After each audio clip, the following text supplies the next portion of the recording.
Hearthstone, the brand new Netflix film starring Gal Gadot, and talk about a movie that has a identity issue. I mean, this movie, like, it's not an identity issue with what they want to focus on story-wise. It's not that. It's very straightforward. It's not with characters. It's nothing wrong with all that kind of stuff. It's with tone. It's like a film that maybe, this is a script that was like when the writer wrote it was like thinking of this type of film and they got translated as the film that we want to see. Maybe there's a loss of translation. But this is a movie that has an identity issue. I mean, okay, so the plot is that Wade is part of a spy organization. Like, we clean up stuff that the government's unable to do. Like, we clean up the stuff that the CIA, MI6 and all the other places are unable to do. And by doing that, they have this thing called the HUD. And the HUD is like GPS, like, the best outcome algorithm. It's AI, pretty much. A high-level version of AI. And it's very troubling if it falls into the wrong hands. And there's a possibility that it could be. So, Rachel who wants it and stop the and all that type of stuff. Very straightforward, and it's time for a spy movie. The problem is with tone is it wants to take itself so fucking seriously. Like, it really wants to be Atomic Blonde. It really wants to be King of the Spy. It really wants to be insert serious spy movie. But at the same time, you have like these big giant action sequences. Something out of like GoldenEye or Tomorrow Night Dies or The World's Not Enough, like those type of spy movies, those like Bond films, specifically those three. And it doesn't merge well. It's like pick what you want. Do you want the fun spy film or you want the serious spy film? And here's the thing: what makes this movie a bit dull is it's a paint-by-numbers spy film. Which, here's the thing, I'm that guy who's like, give me the cliches. Give me cliches. Cliches are there for a reason. Like, give me all cliches. If you're able to do the cliches well, and it's entertaining, go ahead. Your job is just to entertain me, right? That's his job as a storyteller. The problem with it is because it's so dull and so serious, you just go, and what I mean from that is that, she's on a mission, she fucks up in a big way because she doesn't follow the orders. Now the agency must let her go and is no longer an agent.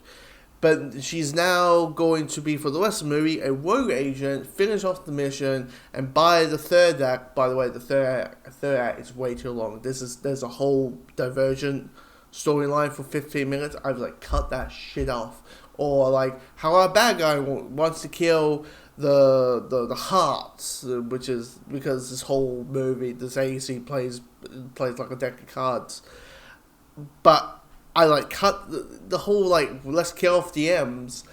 I'm like cut that storyline completely. Just jump to the motorcycle chase and let the rest of the movie play by itself. But anyway, because that goes, I'm like just cut. I don't care. I just don't care about that aspect of things. But by the third act, the agency and team back. And for a fun spy film, we're like, hey, it's fun, yeah, it's paint by numbers, it's full of cliches, but I had a fun time. That's why I enjoy Ghosted. It's a fun time. It's a fun time. It knows what it wants to be.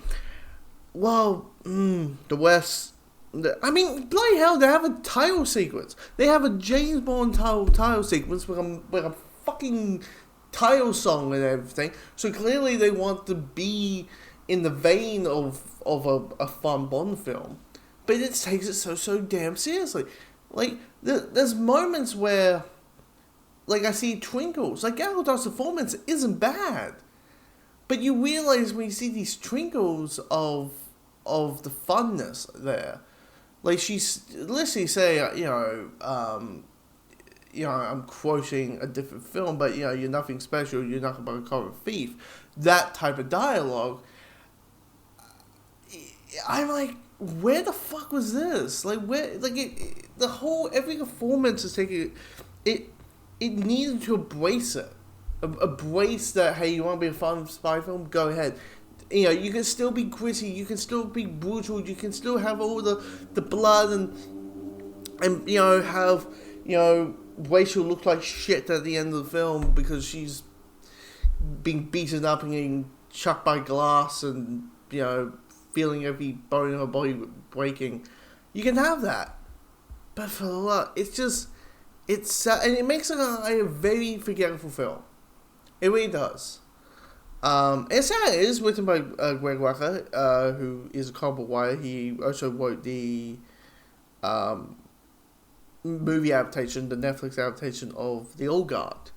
So, and I would say this whole thing about Wonder Woman 3 and, Gal or Wonder Woman in James Gunn's DCU, they're going to do some Elseworld stuff.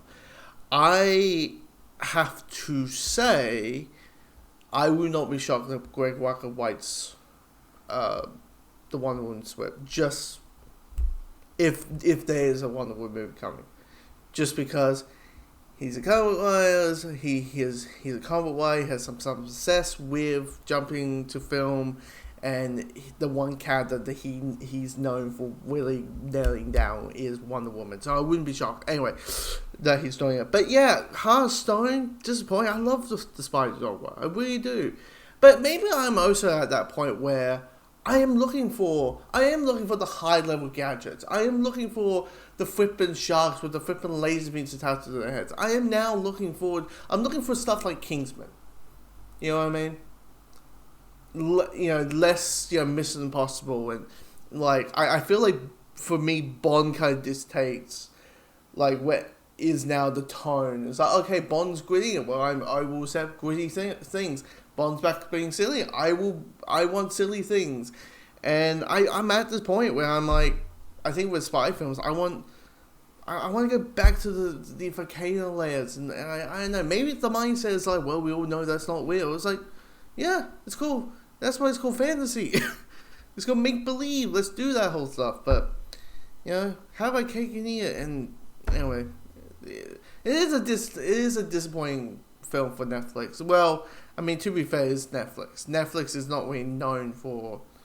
They're great. They make good shows, but the movies ain't so.